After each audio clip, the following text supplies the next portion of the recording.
Invito a Luis Jorge, por favor, al doctor Pedro Torres, Tito Figueroa, que vengan por aquí un ratito para tener una sesión de preguntas y respuestas y a la misma vez tener una conversación, poder tener una conversación, ¿verdad? Y ver qué aprendemos unos de otros. Me llama muchísimo la atención lo que ustedes hacen, que es que van a visitar otros grupos, ¿verdad? Que tan importante es, o sea, esos viajes de intercambio, vamos a llamarlo así, donde conocen los trabajos que están realizando otros grupos. ¿Tenemos alguna pregunta?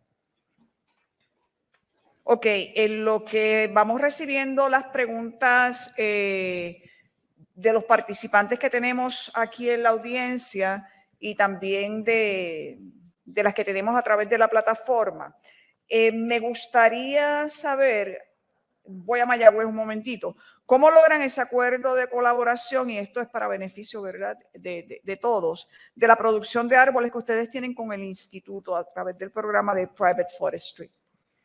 Ok, después de la compra del bosque en el año 2019 y después de la visita del huracán María y perdimos el invernadero de producción agrícola, ya tenemos la propuesta con el Servicio Forestal nuevamente para volver a reconstruir esa facilidad.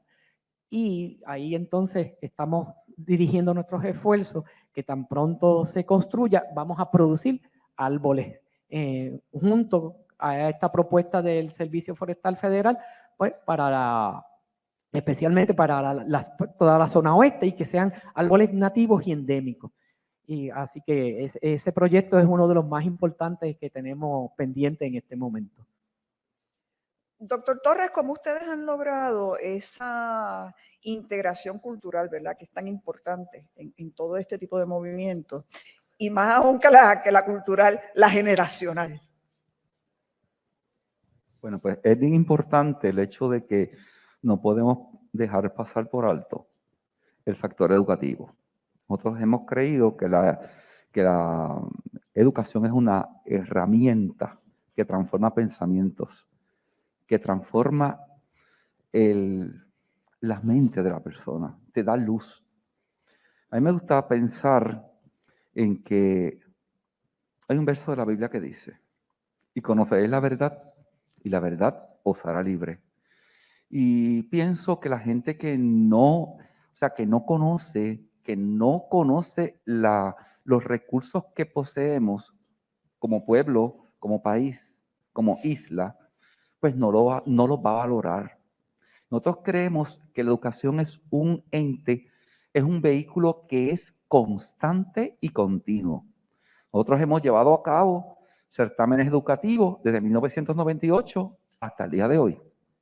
Un ejemplo, muchos de los niños que participaron en nuestros certámenes educativos hoy día son maestros, son personas de bien en la comunidad que regresan al comité ya en calidad ya de adultos y siempre mencionan la huella, la semilla que se sembró siendo niños.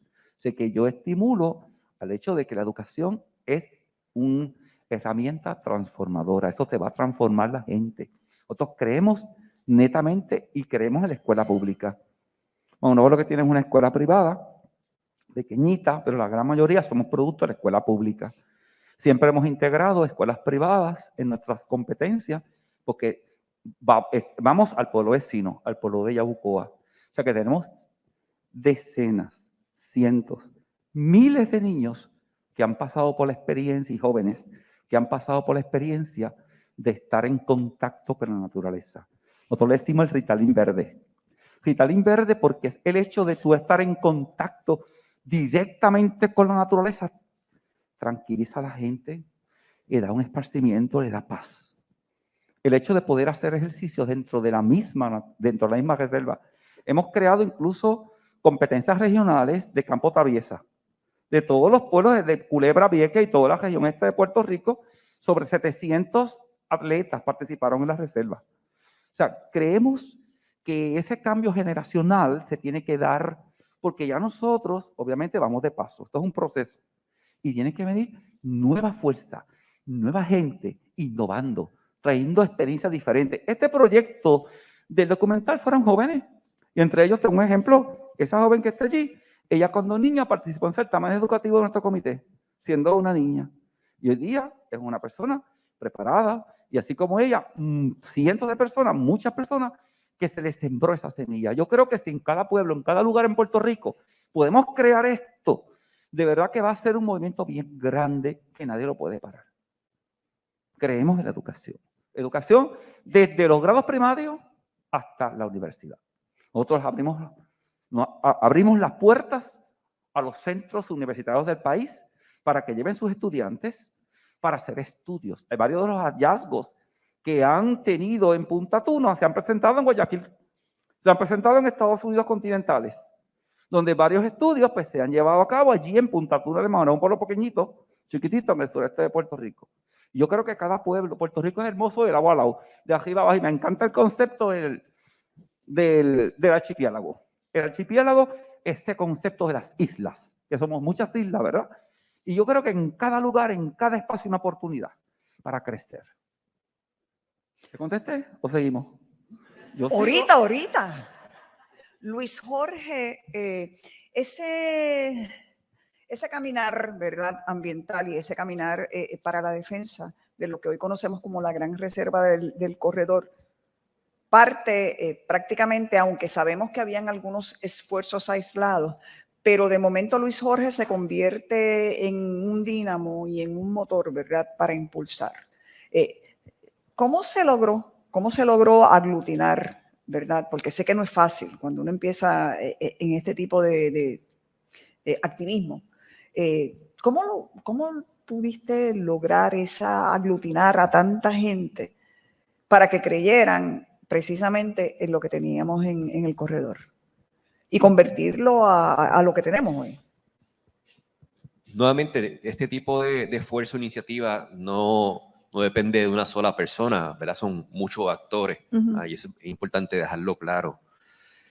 Yo diría que, irónicamente, cuando se celebraron las primeras vistas públicas para el proyecto San Miguel Resort, no se sabía mucho sobre la amenaza que representaba ese proyecto, tanto para el corredor, pero también para el bienestar de las comunidades en el noreste de la isla. Habían 3 factores principales que nosotros pudimos identificar que apelaban o atraían a la gente a participar y tomar un rol activo. Número 1, el acceso a las playas. Pues, los puertorriqueños somos isleños, es parte, ¿verdad?, de lo que es nuestro ser y nuestro carácter. Y el que le pase a alguna persona la idea de que se le va a limitar o a prohibir el acceso a las playas, un acto en contra de la afirmación de su ser. Y en ambos proyectos, tanto el San Miguel como el Dos Mares Resort, proponían formalmente al gobierno de Puerto Rico que se le eximiera del requisito de proveer acceso público a las playas de la zona. Eso fue un elemento. En segunda instancia, para esa época, y todavía, pero en menor medida, había un problema grave con el suministro de agua potable en la región noreste. Por lo que la construcción de estos proyectos, que en esencia no eran proyectos turísticos, realmente eran proyectos residenciales de alto costo, se disfrazaban como proyectos turísticos para entonces promoverlos mejor bajo un supuesto esquema de generación de empleo y también tener acceso a exenciones contributivas. Si estos proyectos se hubiesen construido, el problema del suministro de agua potable hubiese sido horrible en la zona, aun con la construcción del embalse fuera de cauce del río Fajardo. Ello sumado al problema que tenemos hoy en día, y ¿verdad?, que quedó en crecimiento por las pasadas décadas en términos de las pérdidas de agua en el sistema de distribución de acueductos. Así que, aun cuando hubiera personas que no les gustara pasar un buen rato en las playas, ciertamente yo creo que todo el mundo está consciente del problema que uno tiene después de llegar del trabajo o de la escuela al hogar y no poder asearse, cocinar y todo lo que implica el recurso de agua, que a fin de cuentas es un recurso vital, nuestra vida depende del mismo. Y en tercera instancia, ya para apelar al elemento más emotivo, pues logramos identificar en el tinglar y el hecho de que las playas del corredor pues son tan importantes para la crianza, ¿verdad?, o el nacimiento de esa especie, que la gente pues se hiciera solidario con la protección de esa especie, de ese organismo o animal en un periodo tan crítico de su vida, de indefensión, no solamente en términos de las tortugas, los tinglares hembras, al momento en que están anidando, que entran en una especie de trance, que están por completo indefensas, como también el momento en que salen los neonatos de los nidos de regreso al mar. Así que yo diría que esos fueron los 3 elementos principales que utilizamos para tratar de captar la atención y el interés de la ciudadanía en el área noreste, pero también, por supuesto, en el resto de Puerto Rico.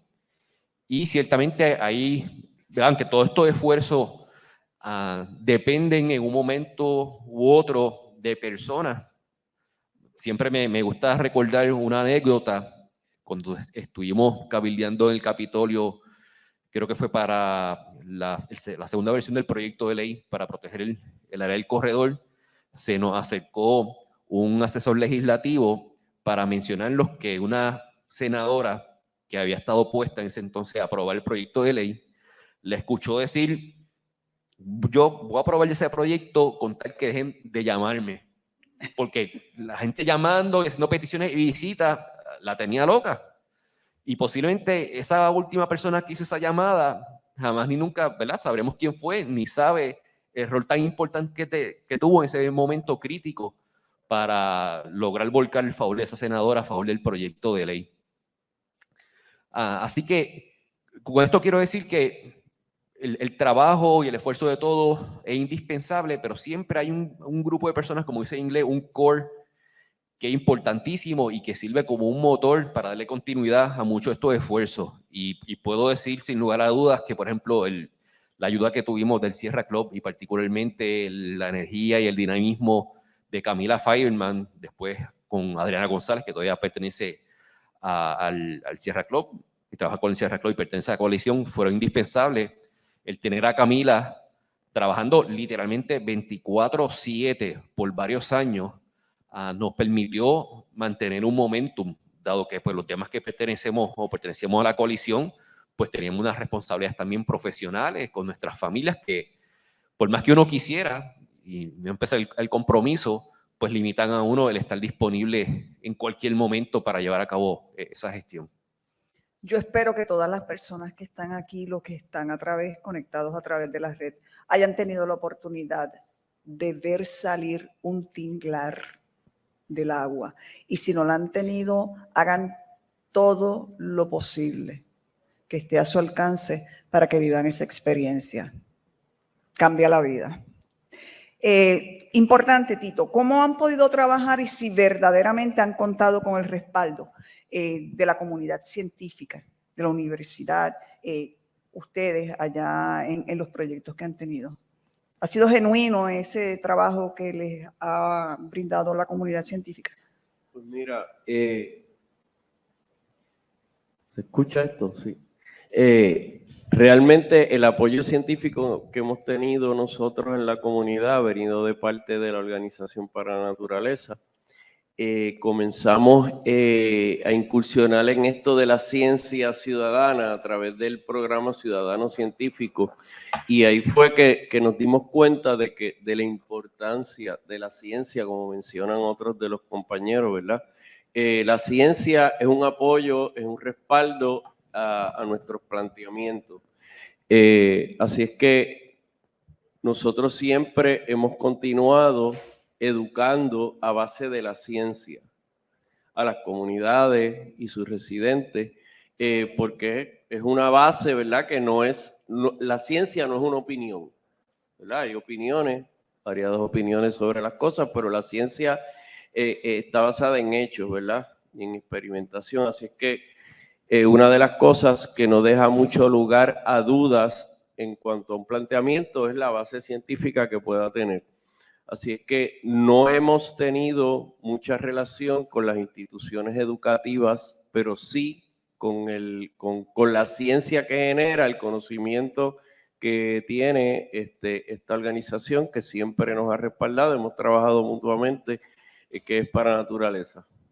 Nosotros tenemos una representación aquí de líderes comunitarios exitosa, definitivamente, y han estado organizados por muchísimos años. y uno va tomando notas, ¿verdad?, de lo que ustedes van hablando sobre las experiencias y qué les ha permitido, ¿verdad?, salir adelante. Y yo de momento estaba haciendo aquí como una receta, ¿verdad?, poniendo distintos ingredientes para tener el éxito ambiental. Y hemos hablado pues de la educación, ¿verdad?, que va desde la educación ambiental hasta las bellas artes, ¿verdad? La organización comunitaria, por supuesto, que es tan necesaria. La divulgación, el utilizar y tener aliados dentro de los medios de comunicación masiva. Si es necesario, pues, demandar o establecer procesos legales, ¿verdad?, contra las agencias encargadas de la protección ambiental.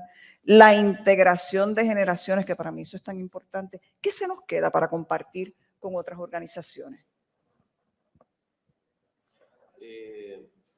Bueno, yo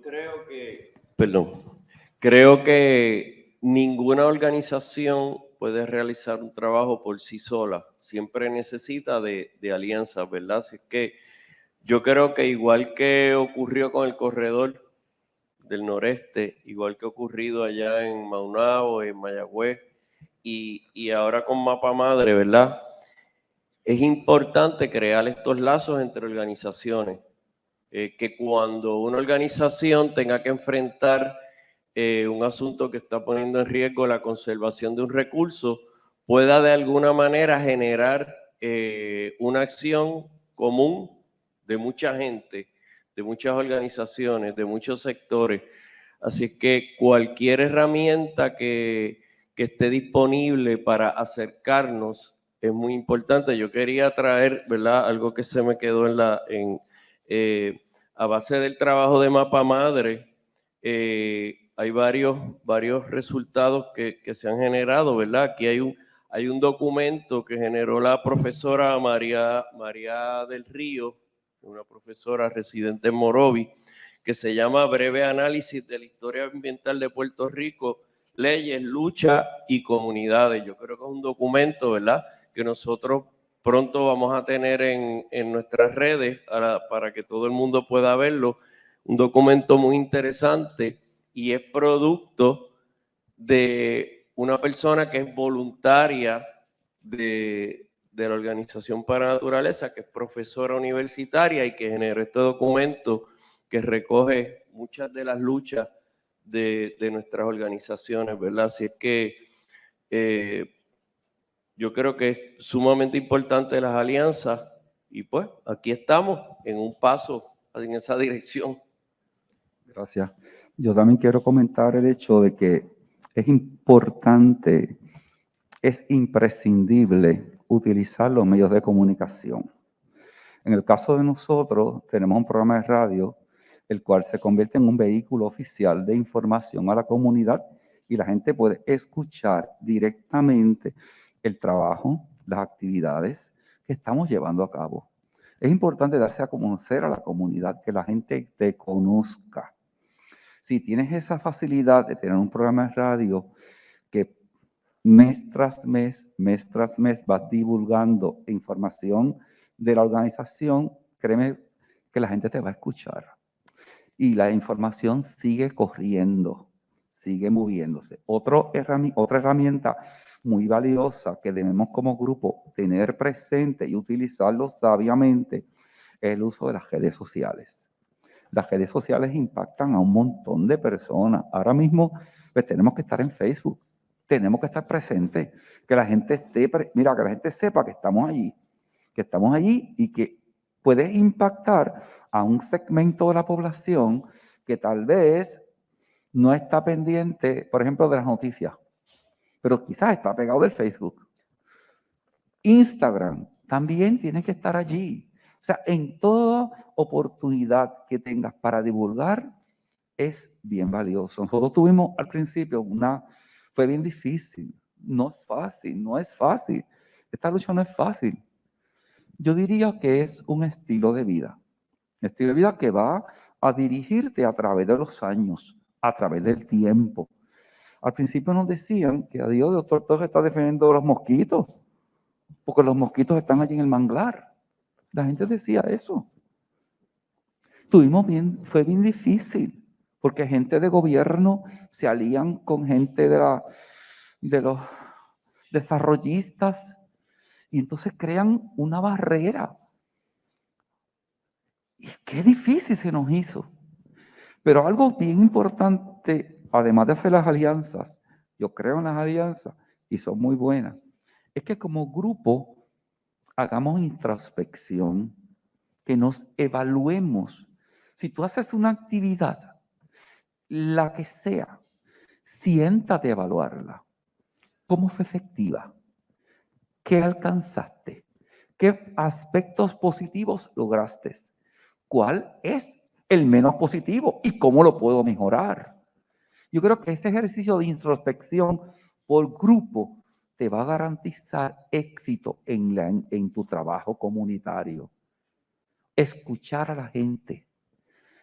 La gente tiene mucha sabiduría, más que lo que la gente piensa, que los políticos y la gente de gobierno puede pensar. Hay mucha sabiduría en el pueblo. Hay que escuchar a la gente. Por eso, resumiendo, importante las redes sociales, importante el radio. A nosotros, para nosotros. No sé si hay gente, ¿verdad?, de otros medios que no sea la radio. Por ejemplo, que haya televisión aquí, yo los felicito, es excelente. Que haya prensa escrita, excelente. Pero el medio de mayor penetración y el más que se ha adaptado a los cambios es el radio. La radio llega al mundo. Tenemos otro chat de compañeros que son de distintas partes. Y yo lo pongo. Mira, hoy es el día del programa de radio de 8 a 9, hora de Puerto Rico. Y se conectan de Brasil, de Colombia, de México, de distintas partes. Y yo creo que eso es bien importante porque tú estás llevando a cabo la información. No se puede quedar en las cuatro paredes. No se puede quedar chiquititito. Tienes que moverte en grande y pensar en grande. Luis Jorge. Yo diría que muchas veces hacemos énfasis en exigir nuestros derechos, pero igual o más importante es asumir lo que es nuestro deber y responsabilidad.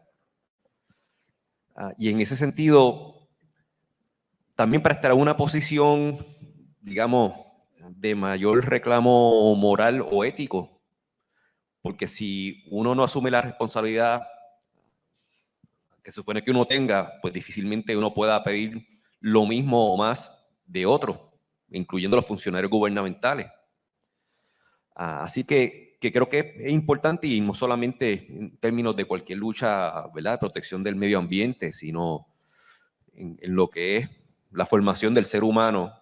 Uno constantemente, como acaba de decir el doctor, hacer un ejercicio de introspección, y más que velar la paja en el ojo ajeno, uno ser especialmente riguroso hacia uno mismo todos los días, para entonces pues sentirse, digamos, en la comodidad o más cómodo de poder entonces exigirle a los demás. También dentro de ese concepto de lo que es el deber o responsabilidad ciudadana,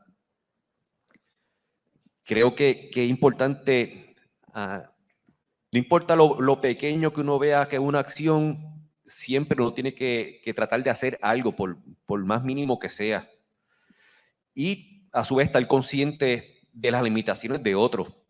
No es lo mismo, digamos, una persona que esté acomodada en términos económicos, que tenga un trabajo estable, que no dependa, digamos, del gobierno, pues posiblemente esa persona puede involucrarse y llevar mucho más acciones que una madre soltera con 2 o 3 hijos, con 2 turnos de trabajo. Pero todos, en mayor o menor medida, tenemos el deber de hacer algo, por más mínimo que sea. Y eso para mí es fundamental. Esa obligación, esa responsabilidad es intransferible, definitivamente. Sí, quería añadir algo, Víctor. Sí, yo quería añadir que es importante cuando las organizaciones tienen que tomar en cuenta los problemas sociales, ¿verdad? esas situaciones y cómo se compone la comunidad, y ir más allá de ver esos otros problemas y cómo puede ir trabajando y solucionando. Y así, entonces uno puede lograr los objetivos que tiene la organización. En nuestro caso, la preservación, ¿verdad?, de esa propiedad, pero va más allá, va de cómo ver toda esa comunidad, cómo ayudarlos con sus problemas en cuanto al diario.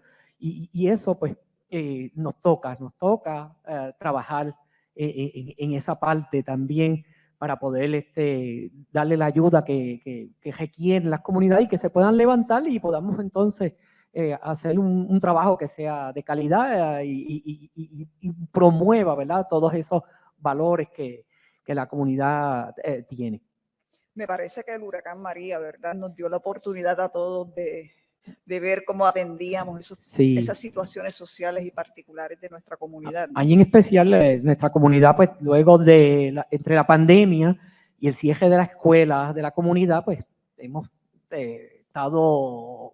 tocado casi bastante abajo, porque se nos ha hecho, pues, difícil, ¿verdad?, volver a involucrar a las personas. Sí, tenemos varios proyectos que eso, pues, nos entusiasma y nos da mucha esperanza de que vamos entonces a llevar el proyecto a donde, pues, lo queríamos y con esos grandes deseos.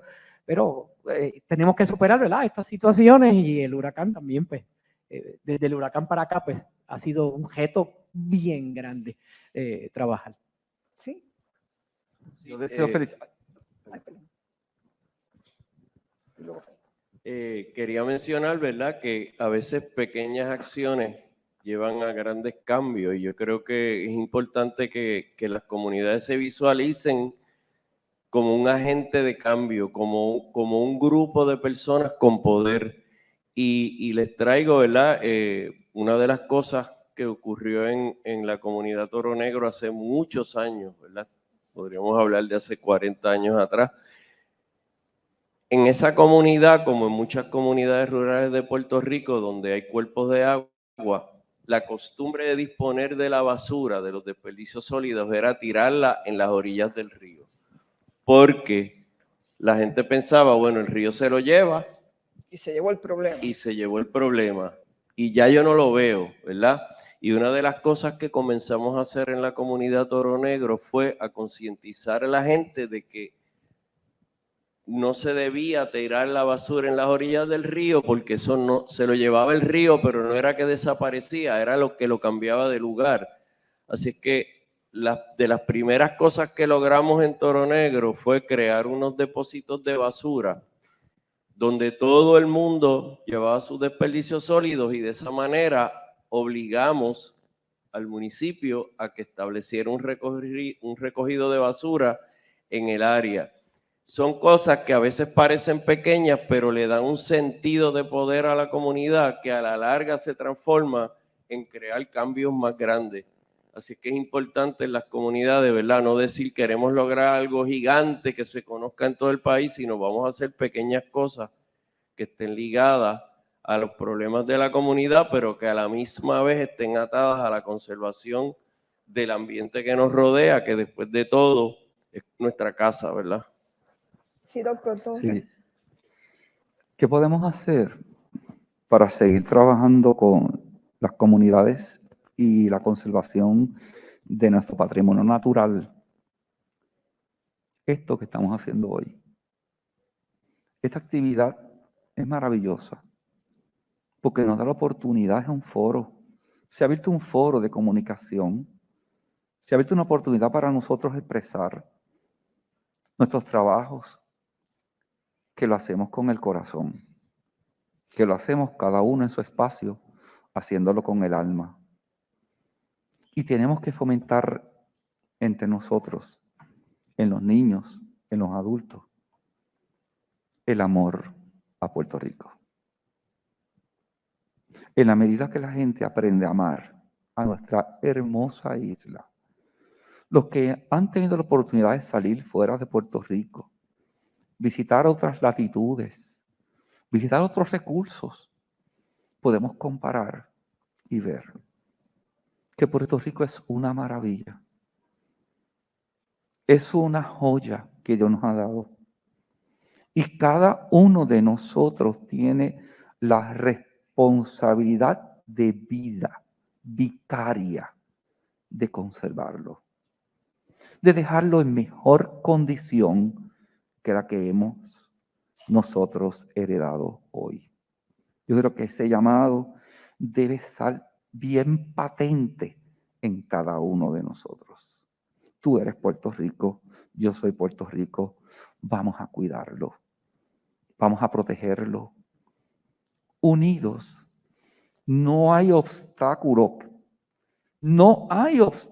que se enfrente a nosotros que nosotros juntos, que todos podamos vencer.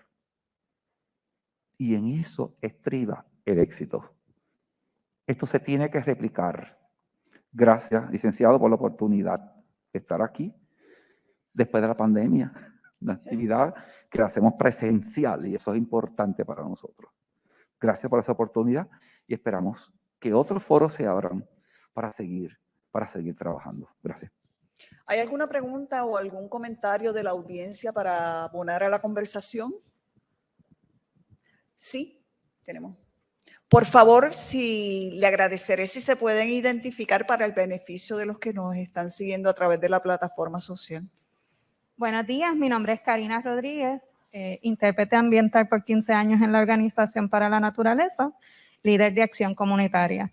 Mi comentario es que me quito el sombrero. Gracias por compartir con la comunidad de Para la Naturaleza, que dentro de sus particularidades sigue aprendiendo en el contacto con nuestras comunidades. Pienso que es loable cada uno de sus quehaceres, ¿verdad? Y esfuerzos y logros en cada una de sus áreas. La inclusión entiendo que debe de ser replicada, no solamente que se quede, que sea una reserva pionera, sino que todas las reservas y áreas naturales puedan ser muy inclusivas. Gracias por enseñarnos eso, doctor Torres. El bosque comunitario, me quito el sombrero, es como entonces desde los pequeños hasta los adultos pueden cuidar su espacio. Lo que hace Mapa Madre con el río es loable y estoy aprendiendo y espero poder conectar a nuestros amigos de Río Piedras que están en una lucha en conservación por su río. Los proyectos de Luis Jorge, que lo conozco por varios años. Gracias por ese aporte a todos. Muchas gracias.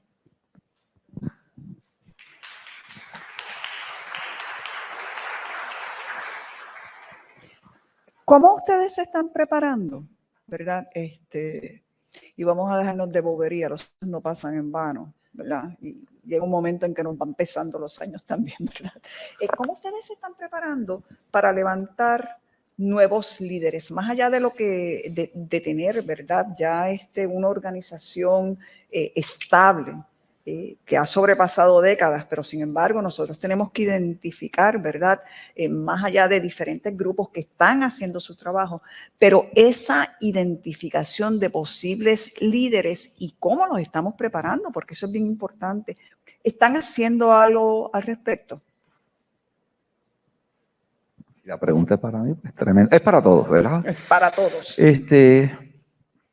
Hay una realidad de vida que es que nosotros tenemos el tiempo limitado, no es ilimitado. Y vamos a estar un tiempo aquí y después nos vamos a ir. Bueno, precisamente ya no podemos nosotros hacer recorridos todo el tiempo en la reserva natural porque mi trabajo, pero en el caso mío, mi trabajo, ahora mismo el vicepresidente de la organización está enfermo, la tesorera tiene 1000 cosas, la secretaria acaba de jubilarse, pero tiene muchos trabajos, o sea, todo el mundo tiene algo. Y obviamente pues somos personas mayores, todos. Pues, ¿qué estamos haciendo? Pues ahora hemos creado una organización que se llama Punta Tuna Ecotours, que está dentro de la sombrilla del comité y son jóvenes en su gran mayoría y los estamos capacitando legándole la información, trayendo científicos a llevarlos a hacer recorridos. Porque de esos mismos jóvenes aspiramos en el futuro a tener dentro de la organización activos. Lo mismo que los estudiantes y jóvenes que impactamos las escuelas, atraerlos también a la organización. Son movimientos que estamos haciendo internos, ¿verdad?, en el comité para seguir atrayendo personas. En el programa de radio siempre hacemos una invitación abierta a la comunidad, que no seamos simples espectadores de lo que ocurre, sino que seamos actores del devenir de la lucha de comunidad. Y eso lo hacemos todo el tiempo, todo el tiempo. Por ejemplo, en el caso de nosotros, es un grupo abierto. Entra y sale gente. Entra y sale gente. Eso es así. En todos los grupos pasa lo mismo. Y lo que nosotros tenemos que trabajar es el hecho de que el que llega no se vaya, se mantenga, continúe. Y es un reto para cada uno de nosotros. Por lo menos en el aspecto de la interpretación ambiental, nosotros ya por lo menos, mientras estábamos aquí, estábamos cotejando las reservaciones que están haciendo para recorridos. Y hay una compañera que es de la tercera edad, que es la tesorera del comité, que es la que recibe las llamadas. Déjeme decirle algo, a nosotros nos ha visitado gente que nos dice, mira, es el primer lugar que nos contestan el teléfono. Porque la gente no contesta. Le contestaron el teléfono y ella es la que ella distribuye las tareas a las personas que están jóvenes, empezando, que son como 5 que fueron certificados por la NAI. Creo que son 5, ¿verdad? Certificados por la NAI. Y uno de los que no está certificado me dice, doctor, pero ahora yo no puedo hacer recorrido, ¿verdad? Porque no estoy certificado. Y el primero que no puedo hacer recorrido soy yo, porque estoy certificado por la NAI. Pero lo que quiero decir es que hay que seguir trayendo gente. Esto es un reto, esto no se acaba. Esto es un proyecto. Quiero citar, y con eso termino, a una compañera que es de su papá fue pastor de esa pentecostal en Maunabo. Se llama Ruth Lebron. Era economista del hogar, es economista, bueno, jubilada, economista del hogar. Y decía, doctor, esto es como una campaña. Una campaña que no tiene fin. Que estamos trabajando día a día. Y eso es, le dijo ahorita, esto es un estilo de vida. Te metiste en esto, lamentablemente tienes que seguir. Oiga, antes de pasar a la próxima pregunta, asegúrense también de pasar las recetas culinarias, ¿saben? Eso es bien importante porque los calderos de arroz que ustedes preparan allá, cuando, no sé si lo hacen todavía, pero cuando uno iba de visita, que le daban ese recibimiento y preparaban todo ese grupo, esos calderos de arroz y esa comidita sabrosa, asegúrense de pasar la receta culinaria, que eso es bien importante. ¿Sí? Sí. Salud. ¿Se escucha? Saludos, buenos días. Voy al pasillo. Saludos, mi nombre es Natalia Muñoz. Gracias a todos por su presentación y participación hoy. Les quiero hacer una preguntita relacionada a la realidad de desplazamiento que vivimos en el archipiélago. ¿Qué estrategias sugieren para la adquisición de titularidad y tenencia de terrenos para custodia y manejo comunitario? Bueno, yo diría que en primera instancia hay que reconocer el origen del problema. Y parte de la discusión pública que se ha dado en ocasiones, desgraciadamente, ha cobrado connotaciones de discrimen por origen de nacionalidad, que son gringos o gente de afuera, como se le quiera llamar. Pero este es un problema hecho por nosotros. Y me refiero específicamente, ¿verdad?, para hablar sin rodeo de lo que era antes la ley 20 o 22, que ahora está bajo la ley 60. Eso es una ley local. Y si vemos en la historia de Puerto Rico, la estrategia de otorgar incentivos o exenciones contributivas ha estado prácticamente a través de toda nuestra historia, desde la cédula de gracia a principios del siglo XIX. Pero el problema radica en darle esos privilegios a un grupo de personas a expensas del resto de la población de Puerto Rico. Y eso pues crea una situación de desventaja injusta. Así que yo diría que por donde hay que empezar es precisamente si se van a ofrecer créditos o exenciones, que es muy buena herramienta, una de las herramientas que tenemos para promover el desarrollo económico en Puerto Rico, tiene que ser dirigido a unas actividades particulares y que se logre fiscalizar que los beneficios que se esperan de esas exenciones resulten. De lo contrario, eliminarlos. Creo que por ahí es que debemos de empezar. Y ciertamente, pues requerirle a las autoridades gubernamentales, y eso va de la mano con lo que estoy diciendo, la aplicación de las leyes y los reglamentos a todos por igual, independientemente de su estatus social o condición económica. De lo contrario, ahí lo que tenemos es la semilla para el caos o la anarquía, bajo la cual entonces ninguna sociedad puede progresar, que es la desigualdad o inequidad. Licenciado, ¿usted tenía un comentario? Okay. Wesley Torres, mi pregunta es para Luis Jorge Rivera Herrera. ¿Podría compartir su experiencia en los esfuerzos que hicieron para evitar la propuesta o proyecto de canalización de un segmento del río Pitaya, recurso vital para cientos de organismos acuáticos y terrestres de la zona? Yo diría que ese esfuerzo o asunto en particular se pudo manejar a través de la protección de todo el corredor como reserva natural. Me imagino que la pregunta viene porque hice referencia a una de las demandas que radicamos y fue precisamente por un endoso que había otorgado la Compañía de Turismo y el Departamento de Recursos Naturales para permitir la canalización de ese río y con ello la construcción de unas villas y parte del campo de golf que propuso en un momento el San Miguel Four Seasons Resort. Cuando radicamos ese pleito, recuerdo que fue en el Tribunal de Primera Instancia de Fajardo, había una ley en vigor en ese entonces que prohibía explícitamente el que se alteraran o canalizaran cuerpos de agua en Puerto Rico, queriendo decir quebradas y ríos, para ganarle terreno y permitir la construcción de nuevas edificaciones. Y amparado en esa ley, creo que era la ley 14 de 2003, pues acudimos al tribunal. Lamentablemente, en el interín en el que se dieron los procesos judiciales y sin percatarnos, se aprobó una enmienda en la legislatura por descargue que sí creaba unas excepciones y permitía ese tipo de acción. Como dato curioso o histórico, un hecho, en esa controversia judicial, recuerdo que acompañaba al proponente del San Miguel Resort, el que hacía pocos meses antes había sido miembro asociado del Tribunal Supremo de Puerto Rico, el ex juez Baltasar Corrada de Río, que Dios lo tenga en la gloria. Y esto lo traigo nuevamente porque es un hecho y vemos esa desigualdad en muchos de estos procesos que se dan a nivel gubernamental y judicial, y el licenciado Baltasar Corrada de Río no fue allí en carácter de abogado para litigar en el pleito. Sencillamente era para enviar un mensaje al juez que estaba viendo el caso. Se sentó, recuerdo que fue en la segunda fila de butacas, mirando todo el tiempo al juez, que da la casualidad que había sido nombrado bajo una administración del Partido Nuevo Progresista. Y no dudo que ocurra lo mismo con otros partidos.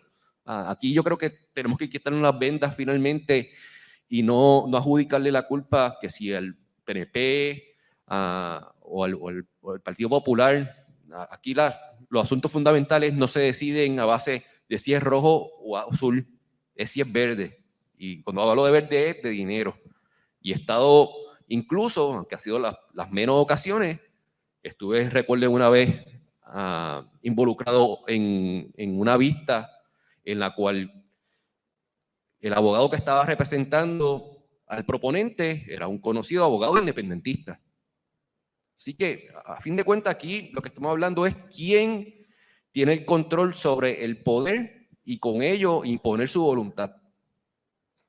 Por eso me parece a mí que posiblemente una de las pocas agendas que tiene Puerto Rico, que nos une a todos, aparte de lo cultural, es precisamente la protección del medio ambiente. Porque para que Puerto Rico pueda ser viable como sociedad, sea como Estado de los Estados Unidos Federados, como república soberana, como Estado libre asociado, libre asociación o colonia, necesitamos nuestros recursos naturales, el medio ambiente, es vital, es fundamental para poder sobrevivir. Y como mencionó el doctor en un momento, en la coalición, aunque de vez en cuando nos tiramos nuestras pullitas a modo de relajo, pero nunca fue un problema el asunto político partidista, porque todos estábamos claros que proteger el corredor y con ello el resto del medio ambiente de Puerto Rico es fundamental para nuestra supervivencia y progreso. Gracias. Ya estamos por cerrar la sesión de la mañana. ¿Algún comentario, alguna pregunta? 2 preguntas rapiditas, cortitas, y cierra el licenciado Lloveras, que sé que tiene un comentario hace ratito ahí y no se ha podido expresar. Buenos días, mi nombre es Ives Rosario, soy de la comunidad de Tortugo. Está ubicada en la carretera número 1 de Río Piedras a Caguas, después de la Universidad Interamericana, 2 luces después, así que creo que los estoy ubicando. Bien, la comunidad de Tortugo estamos organizados, yo soy la presidenta de Tortugo Resplandece Inc., organización sin fines de lucro.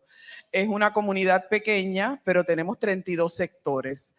Quiero agradecer para la naturaleza, porque tengo que decirles que desde la primera intervención que tuvimos por teléfono con esta dama, Karina, nos abrió las puertas aún del montón de trabajo que tiene y nos dijo que sí, que nos iba a visitar, que iba a ver las necesidades que teníamos, y ahí estamos con ella trabajando para embellecer nuestra comunidad.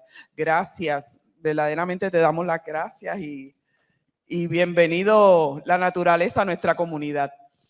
Bien, quería hacerle referencia al señor Luis Jorge. Nuestra comunidad tiene un puente histórico de 1855. Este puente ha sido destruido por la Autoridad de Carreteras y nosotros hemos hecho una resolución a la Cámara para, obviamente, citar a las personas responsables de la destrucción de ese puente. Queremos trabajar. Debajo del puente pues pasa un río que lo han reducido por la cuestión esta que han puesto plantas y esto y lo otro, pero todavía está vivo. ¿Qué usted nos recomienda para seguir adelante, para lograr la restauración de nuestro puente Norzagaray? Bueno, inicialmente, o por lo menos lo que me viene a la mente, no sé si han hecho algunas gestiones, número 1, con el Instituto de Cultura, pero también con la Oficina de Preservación Histórica, o CHIPO, como se le conoce por su sigla en inglés, para, número 1, proveer algún tipo de asistencia técnica en cuanto a la integridad de lo que pueda quedar del puente, cómo restaurarlo o repararlo y al menos estabilizarlo, dado, ¿verdad?, la condición que indica en que pueda estar. Hemos hecho todas las gestiones, hemos tenido vistas oculares con representantes, el alcalde de San Juan, hemos estado en Chipo, no nos visitó, pero nos dio un informe. Instituto de Cultura nos visitó, se metió debajo del puente, nos hizo un informe muy profesional. Hemos visitado, hemos tenido contacto telefónico con las agencias federales, porque el puente es declarado puente histórico, ¿verdad?, de estatal y también federal. O sea, y no, pues nadie nos ha tomado en cuenta. Muchas reuniones, mucho ok, qué bonito, ay, sí, hay que restaurarlo. Y la última opción, pues, es hacer la resolución para la Cámara. Lo otro que se me ocurre, y yo creo que estamos en un momento sin precedente en términos de recursos económicos que potencialmente están disponibles para atender muchas de las problemáticas que tenemos en Puerto Rico, y me refiero a muchos de los fondos federales disponibles después del huracán María. Asumo que si por la carretera que atraviesa el puente es una carretera estatal, pues entonces el titular o propietario debe ser la autoridad de transportación y carretera. Así que serían, ¿verdad?, un agente o un ente indispensable para entonces hacer las gestiones y lograr la asignación de los fondos que correspondan para la restauración de ese puente. Ok, serán debidamente citados en la Cámara. Gracias. Sí, una recomendación, ¿verdad? Y lo hemos traído aquí en este panel. El país tiene que conocer de esa situación, así es que es muy importante que lleven eso a los medios. O sea, nosotros, por lo menos yo me acabo de enterar de eso aquí. Si nadie lo sabe, si es un secreto, pues nada pasa. Así es que todos esos asuntos hay que llevarlos a los medios, hay que destacarlo, hay que convertirlo en un asunto de más gente, no solamente de las personas que ven el puente allí todos los días, sino los que no saben ni que ese puente existe. Así que una recomendación es hagan esa divulgación. Gracias. En los medios. Lo otro que también recomendaría es que busquen algún tipo de colaboración o apoyo con las escuelas de arquitectura y de ingeniería en Puerto Rico, sea la Poli o la Escuela de Arquitectura. Ellos tienen un taller comunitario que dan apoyo y adoptan proyectos que grupos comunitarios les presentan. Y, por ejemplo, en la Poli hacen lo que llaman un capstone, que dedican un curso en particular en el cual el profesor asigna a estudiantes para desarrollar un proyecto que en este caso muy bien sería, aunque fuese conceptual, de restauración del mismo. Y ahí ya de por sí pues tienen y pueden contar con una información bien sólida, valiosa desde el punto de vista técnico, para confrontar entonces a los funcionarios que tienen la responsabilidad de velar por la restauración de esa estructura. Gracias, entiendo que vamos por buen camino porque ya tenemos el contacto de la universidad, la Politécnica, donde ellos ofrecen ese curso. Pues gracias por todas las recomendaciones. Y pronto vamos a celebrar el cumpleaños del puente, así que vamos a hacer el escándalo. Hay un libro sobre la carretera central escrito por el historiador Luis Pumarada, si no me equivoco, y contiene información sobre ese puente, así como otra estructura a través de la carretera central desde San Juan hasta Ponce. Tenemos una última pregunta aquí, ¿sí? Hola, buen día. Gabriela Morales del Servicio Forestal en el Yunque. Esta pregunta también para Luis Jorge. Usted habló ahorita respondiendo una pregunta de María sobre las estrategias efectivas para movilizar a la ciudadanía, pero quería preguntar más específicamente sobre uno de los slides respecto a la firma de la ley de la reserva del corredor, que presentó todas estas entidades que estuvieron en colaboración de distintos sectores, desde base comunitaria hasta agencias federales. Y quería preguntarle un poquito sobre estrategias tal vez efectivas que sirvieron para traer a todas estas entidades a la mesa. Gracias. Esa foto fue de una vista pública que se celebró en Fajardo. Yo creo que ha sido la vista pública a la que yo he asistido con mayor número de personas en toda mi vida. Yo creo que había fácilmente como 400 personas y el número no exagero porque los contabilizábamos cuando entraron. Y habían personas de todos los quehaceres que se pueden imaginar aquí en Puerto Rico, y ello fue para confrontar, y de hecho la oposición fue absoluta de todos los deponentes en contra de los planes de la entonces administración del ex gobernador Luis Fortuño para desmantelar la reserva del Corredor Ecológico del Noreste bajo el eufemismo de Gran Reserva Natural del Corredor Ecológico del Noreste, que lo que hacían era eliminar aquellas partes del corredor donde estaban propuestos específicamente la huella de los proyectos San Miguel y Dos Mares Resort. No sé si pudiste ver bien en la foto, pero estaba el exdirector del Bosque Nacional del Yunque, Pablo Cruz, entre los asistentes. Y algo que debo mencionar también, y creo que algunos de los compañeros lo mencionó anteriormente, el rol de las iglesias también fue bien fundamental. Incluso la protección del corredor contó con un endoso escrito de la Coalición Interreligiosa y Ecuménica de Puerto Rico, que agrupa a todas las iglesias cristianas, y nos sirvieron de vínculos. Bueno, esto se vio ampliamente después del paso del huracán. Una de las organizaciones o entidades que más ayudaron en los esfuerzos para atender la emergencia fueron precisamente las organizaciones y las iglesias. Y eso pues no se limita solamente, ¿verdad?, a un evento catastrófico como un huracán, sino en cualquier gestión que se quiera mover hacia adelante y adelantar. No sé si contesté tu pregunta. Las iglesias son, yo diría, un vehículo ideal para llegar a la ciudadanía en términos generales. Y ciertamente pues aprovechar los recursos tradicionales que se tienen a la mano. Hoy en día el poder de convocatoria, en cierta manera, es mucho más fácil. No se depende tanto, aunque todavía es mucho, de la prensa per se para convocar y activar a la ciudadanía. Ahora, pues a través de las plataformas digitales eso se puede lograr. Pero para esa vista pública, recuerdo que hasta incluso alquilamos una persona con un altoparlante y estuvo semana y media antes de la vista recorriendo todos los barrios de Luquillo y Fajardo, anunciando su celebración, aun cuando eso era responsabilidad de la Junta de Planificación.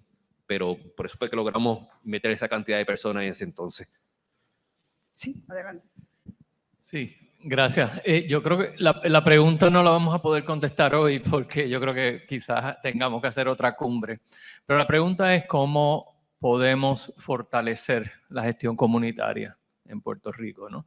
Y lo digo dentro del contexto, ¿verdad?, donde nuestro sistema de desarrollo económico y gobernanza están siempre enfocados, ¿verdad?, el desarrollo económico, ¿verdad?, en las empresas y en las gestiones de crear profitability. Y dentro del marco que el sistema de gobernanza política está enfocado, ¿verdad?, en unas estructuras que cada vez responden menos a esas necesidades y cada vez ven más las comunidades como entes que no son importantes para llegar a ese desarrollo o bienestar que necesitamos. O sea, lo que he oído de ustedes, ¿verdad?, es las peleas y las luchas contra un sistema que oprime, que lo que hace es que resiste a esos movimientos y esas visiones. Así que no sé si tienen alguna idea inicial, pero me parece que puede ser el pie forzado para otro congreso que tengamos que hacer más adelante. Fernando, hay un asunto, y voy, ¿verdad?, para darle tiempo a los demás, que ha pasado por alto en estos últimos años, y creo que fue bien patente en el caso del gasoducto. Y yo, como consecuencia de una decisión del Tribunal Supremo en un caso en Rincón que llevó inicialmente a la Fundación Surfrider, y es el de no reconocer standing o legitimidad activa a ciudadanos cuando hacen un reclamo de alguna acción que vaya a llevar a cabo, sea el gobierno o algún otro organismo, y que esa persona entienda que atenta sobre su porvenir.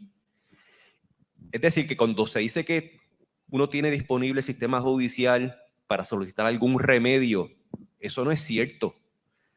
Esa doctrina que se estableció bajo esa decisión del Tribunal Supremo de Puerto Rico, que sigue vigente hoy en día, si usted no logra llevar y probarle al tribunal que usted ya ha recibido un daño o el daño es inminente, el tribunal no le reconoce a usted la facultad de acudir a ese foro a solicitar un remedio que uno esperaría que sea preventivo, de que vale uno ir a reclamar un daño cuando ya está ocasionado, teniendo la oportunidad de prevenirlo.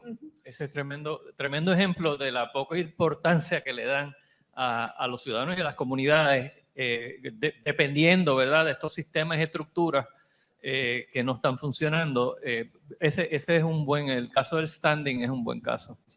Sí, yo quería traer el asunto también de que es importante de que podamos lograr que las personas entiendan la relación que hay entre la conservación de nuestro entorno natural y cosas tan importantes como nuestra seguridad energética y nuestra seguridad alimentaria. Que no solamente tenemos que pensar en cómo hacemos dinero, sino cómo logramos esa seguridad que no necesariamente tiene que ver con dinero, ¿verdad? Porque a veces podemos tener dinero para comprar alimentos, para poner un ejemplo, pero si no hay los alimentos qué vamos a comprar con el dinero. Así que yo creo que establecer esa relación entre cosas vitales como la seguridad energética y la seguridad alimentaria, y cómo eso lo logramos a través de conservar el ambiente, nuestro entorno natural, yo creo que pues más gente va a entender por qué esto es importante.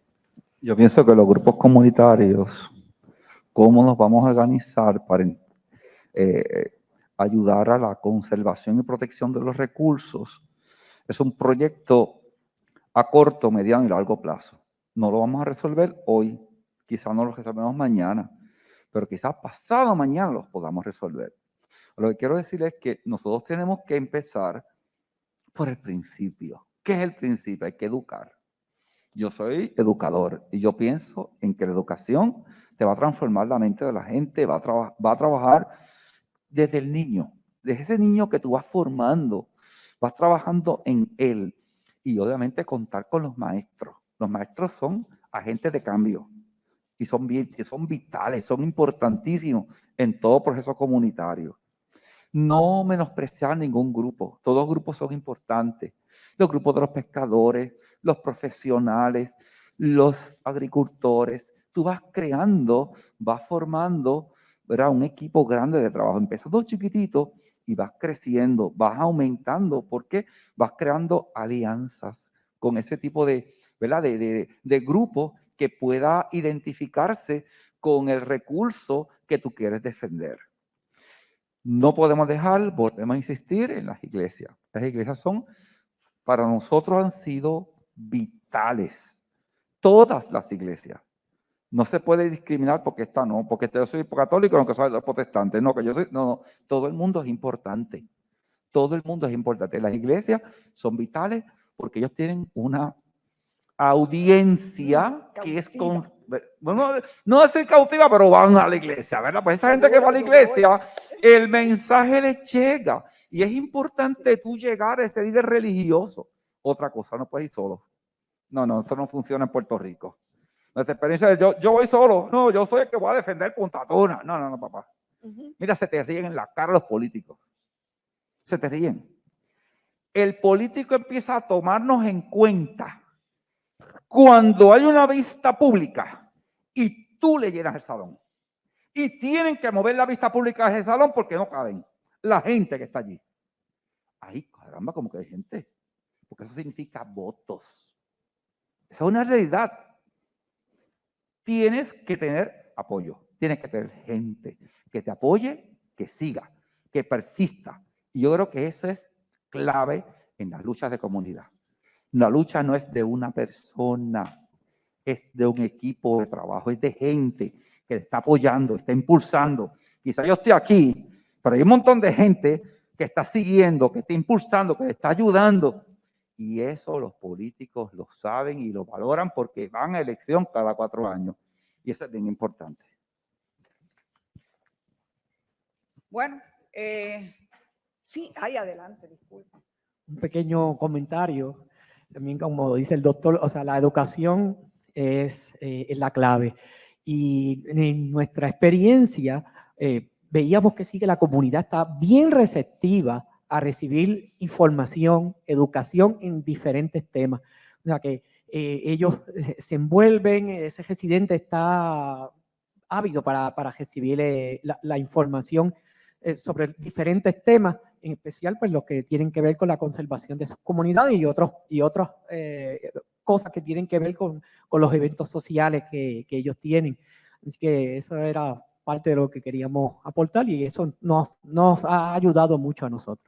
Bueno, pues muchísimas gracias a todos por esta conversación tan necesaria, tan importante, ¿verdad? Vamos a recesar por 1 hora. Importantísimo. Yo sé que todos los que están aquí en un momento dado para sus luchas, ¿verdad?, y trabajos, han tenido que dejar tiempo, la casa, la oficina, el trabajo, porque esto toma tiempo y precisamente en muchas ocasiones hay que meterse hasta las manos al bolsillo también y sacar chavitos del bolsillo de los personales de uno. Así es que hoy por la tarde vamos a tener precisamente, los trabajos están orientados hacia, número 1, herramientas para la conservación, servidumbres para la conservación y estrategias de recaudación de fondos para la conservación. Así que los veo dentro de una hora. Muchísimas gracias nuevamente. Qué bueno estar con ustedes.